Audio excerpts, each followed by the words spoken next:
How do you feel about it? Taking a picture the wrong way. Yeah. That way. I could do this.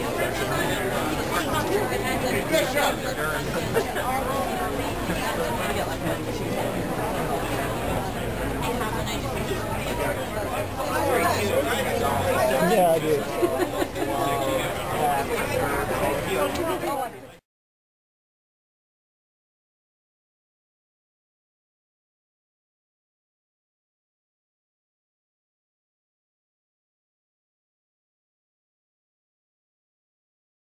It's gonna be quick. Step on that, please. Stay close if you don't mind. Next up, please. How you doing, guys? Good to hear you stay in Scouts. You guys are playing today. I'm doing the game right now. I'm doing it. How are you? Yeah, it shouldn't be too hard. From the rink. Thank you very much. Thanks,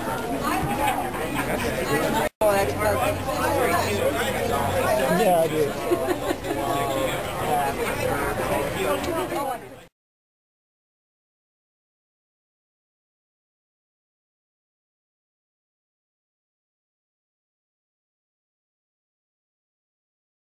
Go back to your house of worship.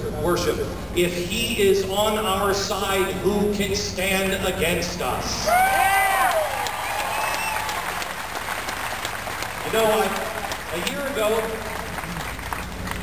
there is a method to my madness. A year ago, I released the Christmas sweater. It was a book about my own personal redemption.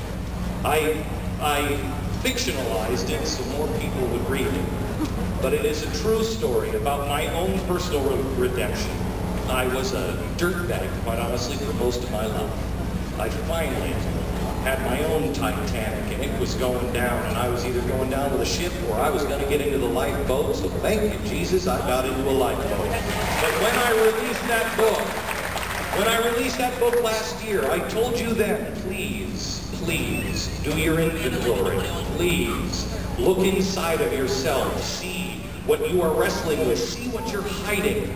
I have to tell you, you don't know what it's like to live in the little bubble that I'm in right now. When they do a whole episode of South Park on you, when you've got 2 skits on Saturday Night Live, and then 20 minutes with Jon Stewart making fun of you, and then some unnamed official in the White House says we're trying to figure out what to do about the Glenn Beck problem.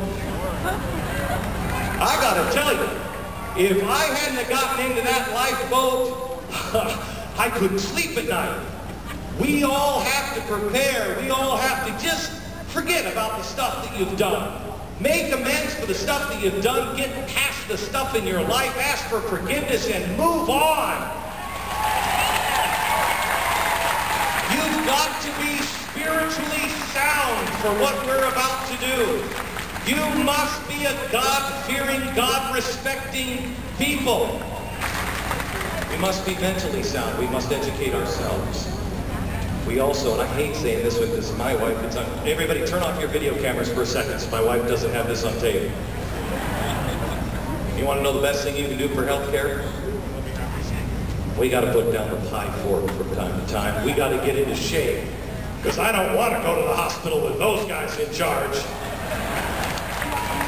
Dedicate ourselves to education. Know truly what we believe in. Know what you challenge everything. Question, as Thomas Jefferson said, even the very existence of God, for if there be a God, he must surely rather honest questions over blindfolded fear. What an amazing line.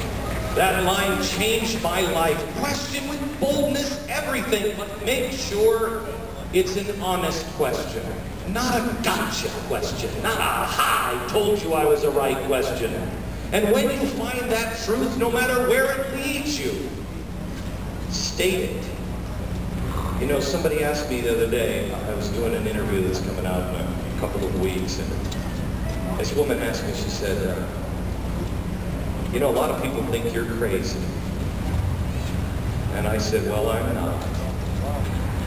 She said, how do you think people will remember you? What do you think people will think about you in 10 years? And I said, let me tell you what I told my children. I set my children down before we embarked on a lot of this stuff this last summer. And I said, kids, people are going to say an awful lot of bad things about you today. They're going to say an awful lot of things. Some of them are true, some of them are not true. But they're going to call me all kinds of names, and all I want is for you guys to keep a diary. I'm going to keep a diary, and you keep a diary, because at the end of it all, the only thing I ever want you to remember is that I believe you. And because I believe you, this is for our children and our grandchildren. Ronald Reagan said, if I may paraphrase him, most people spend their whole lives wondering if they made a difference in the world. Let me tell you something. I promise you, if you choose to do the hard things this year, this time next year, you will have the answer to that question. You will change the course of history. So here's what we're doing. This is the beginning. Next year, I've divided the country up into 7 separate regions. And I'm having conventions around the country. They're education conventions. You're going to get up early on a Saturday morning and you're going to go to bed late. And you are going to learn about history. You're going to learn about finance. You're going to learn about community organizing. You're going to learn everything we need to know. If you want to be a politician, we're going to teach you how to be a politician. We're going to teach you the fundamentals of why values and virtues and ethics are important. We're going to mass together in our little community organizing group, the beginnings of the 9/12 group, and we are going to go out and register people to vote. But we're going to register people to vote without taking a dime from the federal government and without smuggling any underage hookers across the border.